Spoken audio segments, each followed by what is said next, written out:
FIR के इस पूरे प्रोसेस को लेकर बीएलओ की जो नाराजगी की प्रतिक्रिया हमने आपके सामने रखी, उसमें से ये जो अंतिम व्यक्ति जो बात कह रहा था कि हाँ, समय सीमा बढ़ाई जा सकती है, राजनीति अपनी जगह है, हमें थोड़ी और सुविधा चाहिए, ये बात तो समझ में आती है।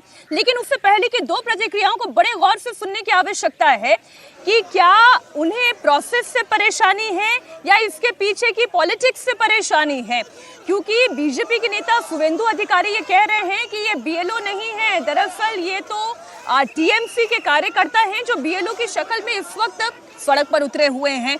वहीं अग्निमित्रा पॉल का कहना यह है कि बंगाल की मुख्यमंत्री ममता बनर्जी को ये लग रहा है कि वो बंगाल को हिलाकर रख देंगी ये एफआईआर के मुद्दे पर असलियत ये है कि 2026 बंगाल की जनता खुद टीएमसी को हिलाकर रख देगी।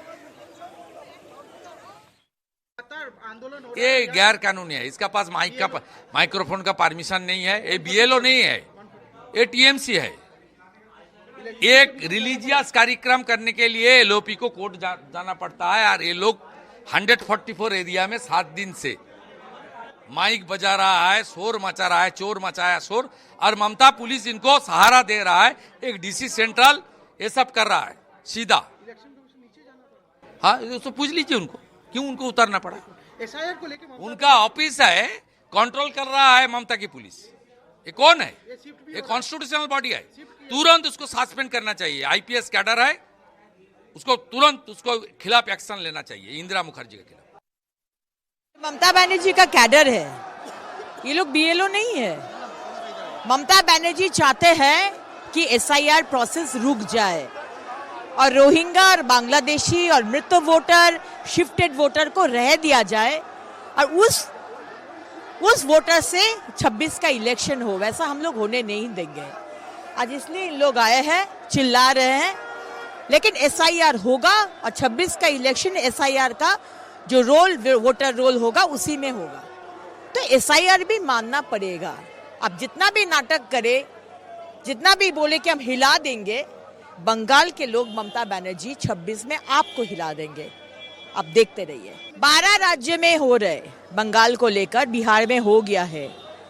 कहीं एक प्रतिवाद अब सुने हैं, कहीं ये नॉन कोऑपरेशन अब सुने हैं सरकार की तरफ से।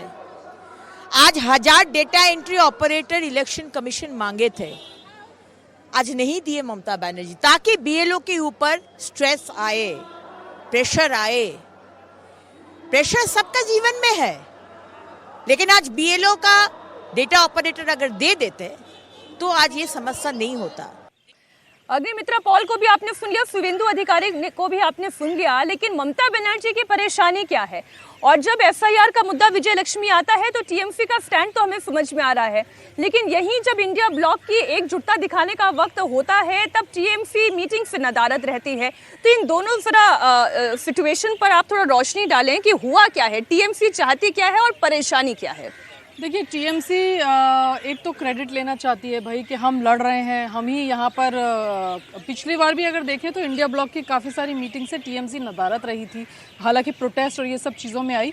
अब क्योंकि बंगाल में एक मुखर तरीके से ये मुद्दा उठा रही है, वहाँ पर विपक्षी दल की भूमिका में कांग्रेस पार्टी है, तो टीएमसी एक बैलेंसिंग अप्रोच भी कहीं ना कहीं करते हुए अपना रखना चाहती है। बहरहाल आज की मीटिंग में नहीं पहुँचे टीएमसी के नेता, लेकिन ये बताया गया कि जयराम रमेश से फ़ोन पर बात की गई और उसमें डेरेक ओब्रायन ने कहा कि हम पूरी तरह से यूनाइटेड हैं, विपक्ष के साथ इस मसले पर खड़े हैं।